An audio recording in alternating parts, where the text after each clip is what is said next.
नमस्ते, मैं शैलजा अपने चैनल पर आपका हार्दिक स्वागत करती हूँ। आशा करती हूँ आप सब स्वस्थ एवं प्रसन्न होंगे। आज मैं श्रीमद् भागवत महापुराण के पंचम स्कंद में अथैको नविंशो अध्याय की कथा का श्रवण करूंगी।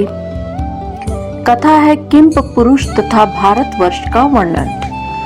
श्री सुखदेव जी कहते हैं, राजन, किंप पुरुष वर्ष में श्री लक्ष्मण जी के बड़े भाई आदि पुरुष सीता हृदयाभिराम भगवान श्री राम के चरणों की सन्निधि के रसिक परम भागवत श्री हनुमान जी अन्य किन्नरों के सहित अविचल भक्ति भाव से उनकी उपासना करते हैं। वहां अन्य गंधर्वों के सहित आष्टीर्षेण उनके स्वामी भगवान राम की परम कल्याणमयी गुणगाथा गाते रहते हैं। श्री हनुमान जी उसे सुनते हैं और स्वयं भी इस मंत्र का जप करते हुए इस प्रकार उनकी स्तुति करते हैं। हम ओंकार स्वरूप पवित्र कीर्ति भगवान श्री राम को नमस्कार करते हैं। आप में सत्पुरुषों के लक्षण, शील और आचरण विद्यमान है। आप बड़े ही संयंचित, लोकाराधन, तत्पर, साधुता की परीक्षा के लिए कसौटी के समान और अत्यंत ब्राह्मण भक्त हैं। ऐसे महापुरुष महाराज राम को हमारा पुनः पुनः प्रणाम है। भगवान, आप विशुद्ध बोध स्वरूप अद्वितीय, अपने स्वरूप के प्रकाश से गुणों के कार्य रूप जागृत दादी संपूर्ण अवस्थाओं का निराश करने वाले सर्वांतरात्मा, परम शांत, शुद्ध बुद्धि से ग्रहण किए जाने योग्य, नाम रूप से रहित और अहंकार शून्य है। मैं आपकी शरण में हूँ। प्रभु, आपका मनुष्य अवतार केवल राक्षसों के वध के लिए ही नहीं है। इसका मुख्य उद्देश्य तो मनुष्यों को शिक्षा देना है। अन्यथा अपने स्वरूप में ही रमण करने वाले साक्षात जगदात्मा जगदीश्वर को सीता जी के वियोग में इतना दुख कैसे हो सकता था? आप धीर पुरुषों के आत्मा और प्रियतम भगवान वासुदेव हैं। त्रिलोकी की किसी भी वस्तु में आपकी आसक्ति नहीं है। आप न तो सीता जी के लिए मोह को ही प्राप्त हो सकते हैं और न ही लक्ष्मण जी का त्याग ही कर सकते हैं। आपके ये व्यापार केवल लोक शिक्षा के लिए ही है। लक्ष्मणा ग्रज उत्तम कुल में जन्म, सुंदरता, वाक चातुरी, बुद्धि और श्रेष्ठ योनि, इनमें से कोई भी गुण आपकी प्रसन्नता का कारण नहीं हो सकता। यह बात दिखाने के लिए ही आपने इन सब गुणों के सहित हम वनवासी वानरों से मित्रता की है। देवता, असुर, वानर अथवा मनुष्य कोई भी हो, उसे सब प्रकार से श्री राम रूप आपका ही भजन करना चाहिए, क्योंकि आप नरक रूप में साक्षात श्री हरि ही है और थोड़े किए को भी बहुत अधिक मानते हैं। आप ऐसे आश्रित वत्सल हैं कि जब स्वयं दिव्य धाम को सिधारे थे, तब समस्त उत्तर कौशल वासियों को भी अपने साथ ही ले गए थे। भारतवर्ष में भी भगवान दयावश नर नारायण रूप धारण करके संयमशील पुरुषों पर अनुग्रह करने के लिए अव्यक्त रूप से कल्प के अंत तक तप करते रहते हैं। उनकी यह तपस्या ऐसी है जिससे धर्म, ज्ञान, वैराग्य, ऐश्वर्य, शांति और उपरति की उत्तरोत्तर वृद्धि होकर अंत में आत्म स्वरूप की उपलब्धि हो सकती है।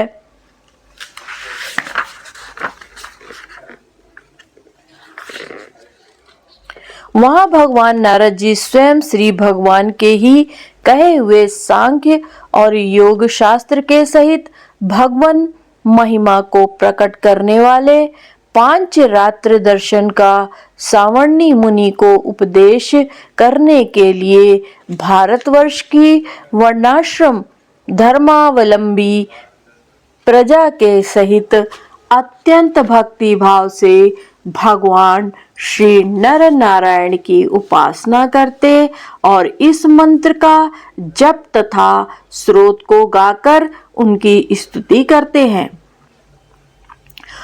ओंकार स्वरूप अहंकार से रहित निर्धनों के धन शांत स्वभाव ऋषि प्रवर भगवान नर नारायण को नमस्कार है। वे परम हंसों के परम गुरु और आत्मा रामों के अधीश्वर हैं। उन्हें बार बार नमस्कार है। वह यह गाते हैं जो विश्व की उत्पत्ति आदि में उनके कर्ता होकर भी कर्तव्य के अभिमान से नहीं बनते, शरीर में रहते हुए भी उनके धर्म भूख प्यास आदि के वशीभूत नहीं होते तथा दृष्टा होने पर भी जिनकी दृष्टि दृश्य के गुण दोषों से दूषित नहीं होती, उन असंग एवं विशुद्ध साक्षी स्वरूप भगवान नर नारायण को नमस्कार है। योगेश्वर हिरण्यगर्भ भगवान ब्रह्मा जी ने योग साधना की सबसे बड़ी कुशलता यही बतलाई है कि मनुष्य अंत काल में देहाभिमान को छोड़कर भक्ति पूर्वक आपके प्राकृत गुण रहित स्वरूप में अपना मन लगावे। लौकिक तथा परलौकिक भोगों के लालची मूढ़ पुरुष जैसे पुत्र स्त्री और धन की चिंता करके मौत से डरते हैं, उसी प्रकार यदि विद्वान को भी इस निंदनीय शरीर के छूटने का भय ही बना रहे तो उसका ज्ञान प्राप्ति के लिए किया हुआ सारा प्रयत्न केवल श्रम ही है।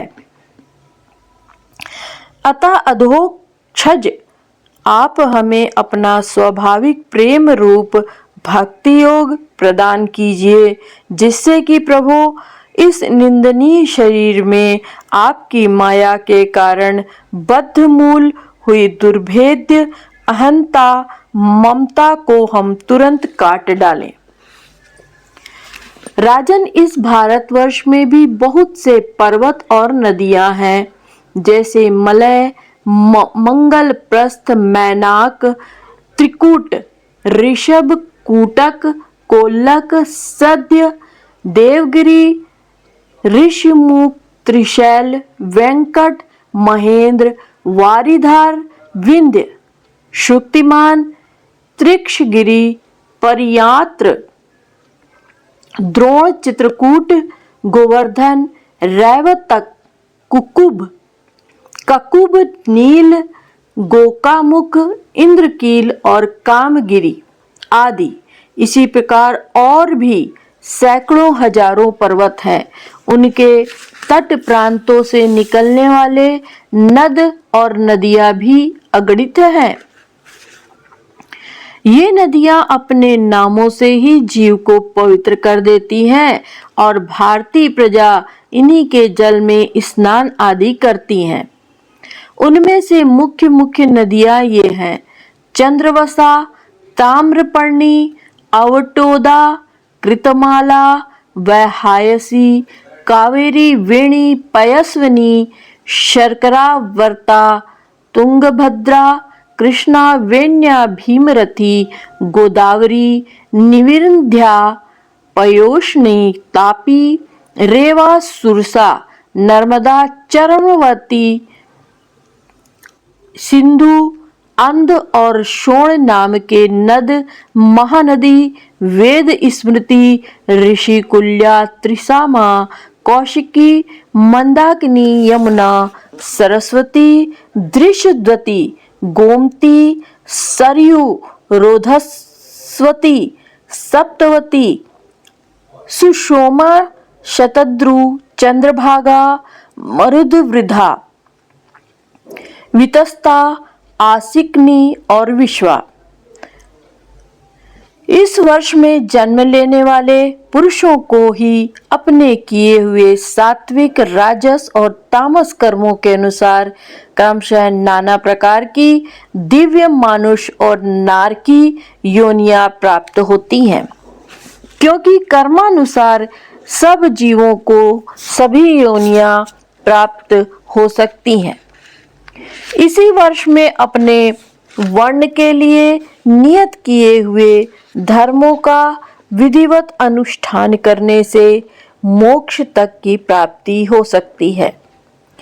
परीक्षित, संपूर्ण भूतों के आत्मा रागादि दोषों से रहित अनिवर्चनीय निराधार परमात्मा भगवान वासुदेव में अनन्य एवं अहेतुक भक्ति भाव ही यह मोक्ष पद है। यह भक्ति भाव तभी प्राप्त होता है जब अनेक प्रकार की गतियों को प्रकट करने वाली अविद्या रूप हृदय की ग्रंथि कट जाने पर भगवान के प्रेमी भक्तों का संग मिलता है। देवता भी भारतवर्ष में उत्पन्न हुए मनुष्यों की इस प्रकार महिमा गाते हैं।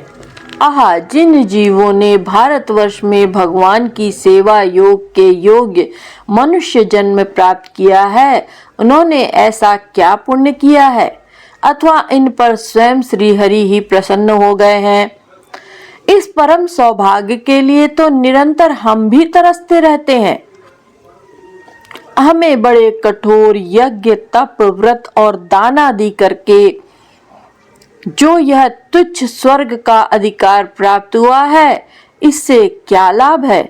यहाँ तो इंद्रियों के भोगों की अधिकता के कारण स्मृति शक्ति छिन जाती है, अतः कभी श्री नारायण के चरण कमलों की स्मृति होती ही नहीं।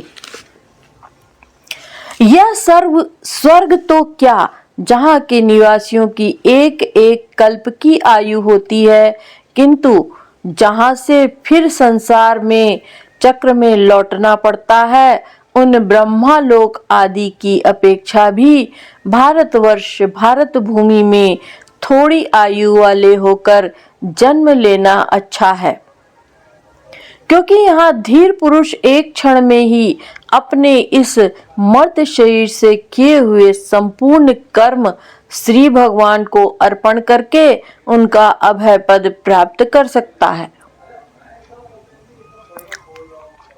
जहाँ भगवत कथा की अमृतमयी सरिता नहीं बहती, वहाँ उसके उद्गम स्थान भगवत भक्त साधु जन निवास नहीं करते, और जहाँ नृत्य गीतादि के साथ बड़े समारोह से भगवान यज्ञ पुरुष की पूजा अर्चा नहीं की जाती, वह चाहे ब्रह्मलोक ही क्यों ना हो, उसका सेवन नहीं करना चाहिए।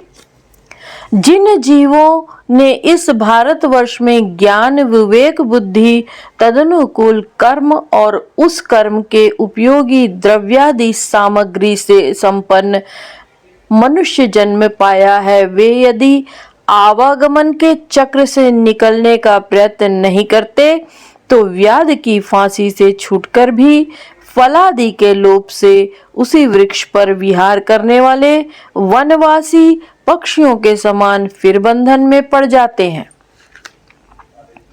अहो, इन भारतवासियों का कैसा सौभाग्य है, जब ये यज्ञ में भिन्न भिन्न देवताओं के उद्देश्य अलग अलग भाग रखकर विधि, मंत्र और द्रव्य आदि के योग से श्रद्धा पूर्वक उन्हें हवि प्रदान करते हैं।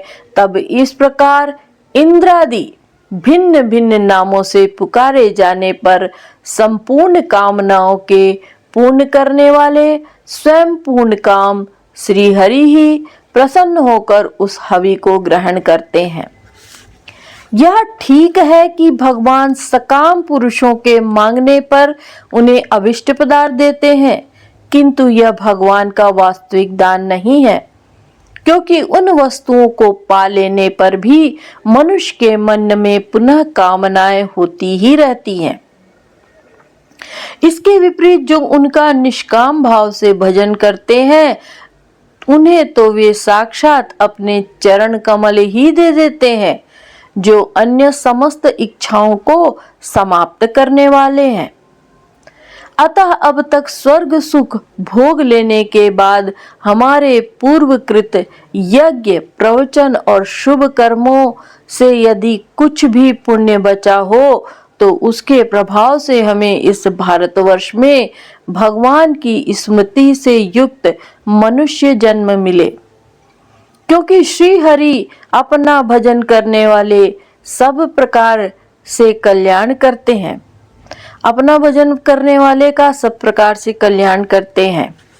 श्री सुखदेव जी कहते हैं, राजन राजा सगर के पुत्रों ने अपने यज्ञ के घोड़े को ढूंढते हुए इस पृथ्वी को चारों ओर से खोदा था। उससे जम्बू द्वीप के अंतर्गत ही 8 उपद्वीप और भी बन गए। ऐसा कुछ लोगों का कथन है। वे स्वर्णप्रस्थ, चंद्र शुक्ल, आवर्तन, रमणक, मंदरहरिण, पांचजन्य, सिंहल और लंका है। भारतवर्ष इस प्रकार जैसा मैंने गुरुमुख से सुना था, ठीक वैसा ही तुम्हें यह जम्बूद्वीप के वर्षों का विभाग सुना दिया।